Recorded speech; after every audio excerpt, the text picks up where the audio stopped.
So let's talk about thinking outside of the box. Disney and Lighthouse Point. The Lighthouse Point controversy thing is still ongoing. I doubt, anything's going to change from that. And you saw the videos that I put up earlier that are absolutely, it's a beautiful place, I grant you. But it's private land, the government, all kinds of things happening there that probably we only know a little tiny bit about. But be that as it may, I think that people, if it's going to happen and you can't stop it, that's how it's going to be. But what can people here do to try to benefit from that? And, I think that if they looked at it from a different perspective, and that's a hard thing here, because as a general rule, Bahamians do the same type of things. Like if somebody opens a chicken joint, next one opens a chicken joint, the next one's open. They don't think outside of the box. So in this Disney Lighthouse Point thing, I mean, you got to set back and say, okay, there's nothing I can do about it.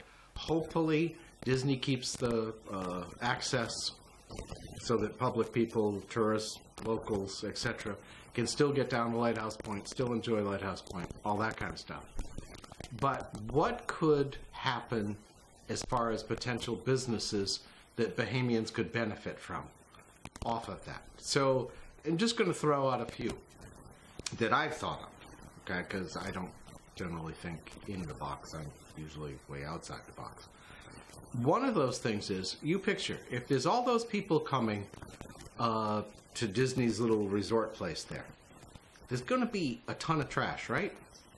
That trash has got to go someplace, right? You can't just leave it there. Disney's not going to leave it there. So somebody could potentially approach Disney and say, look, we'll remove the trash for X fee. Now, that may in itself not generate a super ton of money, but it might make a good chunk of change. And then they could set up on the entire island a recycling system that combined with the amount of trash, and now they have an operation that can then export the plastics, papers, etc. Out of here, thus keeping the island as a whole cleaner, them making money, providing jobs for people who pick up the trash or man the places where the recyclable stuff goes. So that's one. And I mentioned not thinking outside the box type thing because I talked to somebody a couple weeks ago, and I mentioned this idea to them, and they were like, that's an interesting idea. Yeah, that could be potentially, because see, then when you ship, if you're only shipping a little tiny bit of garbage back to be recycled, it's going to cost you, and the scale of economics doesn't work. But if a boat comes in and it's going back to the U.S. and it's pretty much loaded with recycled stuff, then potentially there could be a much better payoff for that. I'm just, I don't know the absolute facts, but I'm just thinking that way. Now here's another one. You've got all these people coming on this boat. What about if somebody who is a little bit ingenious, whatever, said, you know what, there's nothing happening down in Bannerman Town. What if we built a new building and offered, just on the days when the Disney people are there, solely like a buffet type thing or something like that with solely Bahamian type foods and maybe some entertainment too, and right there in Bannerman Town. So you're looking at what, assuming there's a better road, you're looking at a 10-20 minute trip into Bannerman Town. You can taste local Bahamian foods and that type of stuff, and you'd have to have that lined up. Again, you'd have to work with Disney. Yes, you're not going to make 100% on that because they collect a fee, but you could also have the transportation they got to get from out at Lighthouse Point into Bannerman Town, so they're not going to walk. So you could ferry them over.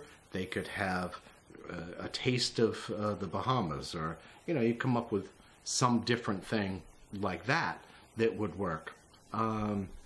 Maybe, and I've mentioned this before, maybe you could offer tours to do kayaking in the mangroves down in Deep Creek, or places like that that have the mangroves, and set up a tour. It'd be, you know, ecologically friendly. You're not disturbing the mangroves. It's a guided tour, so you just can't go wherever you want. And there's another potential business opportunity. So when I see things that you can't do things about, like the Disney operation and everything else, you know, you have to try to think, what things can I do that I could potentially, you know, benefit from?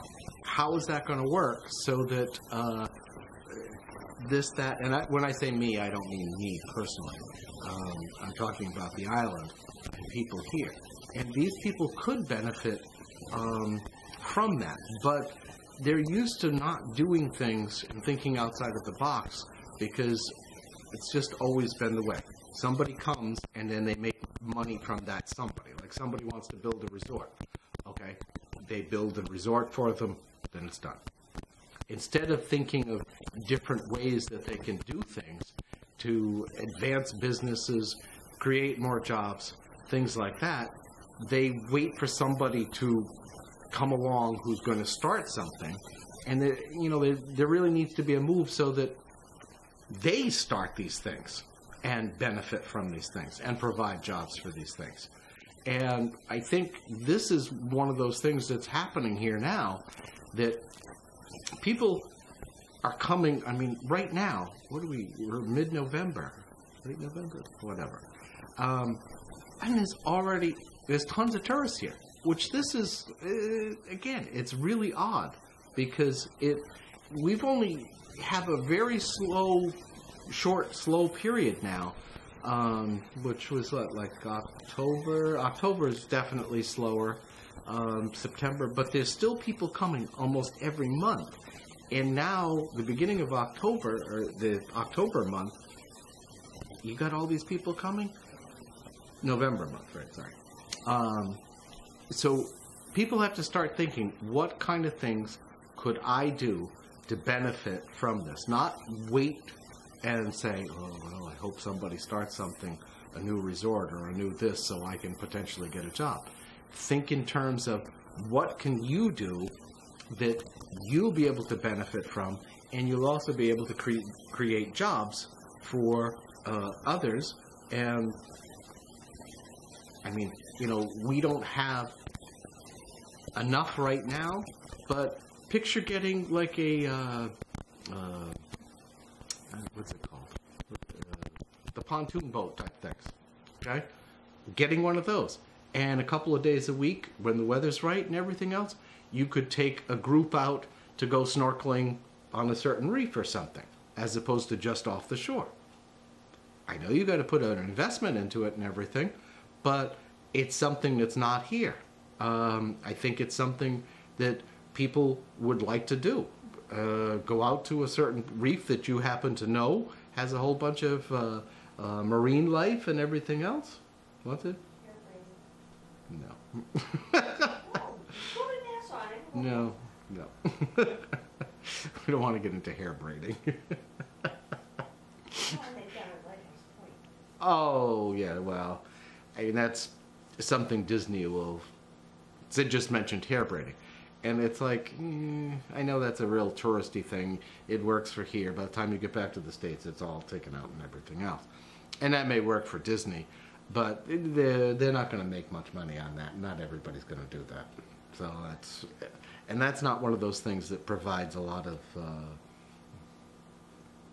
jobs or potential. That's a couple people here and there maybe. But I think people in Eleuthera need to start to think outside of the box. How can they benefit from this influx of people? What new things can they add to the mix that they will be able to create jobs? They will be able to make more money.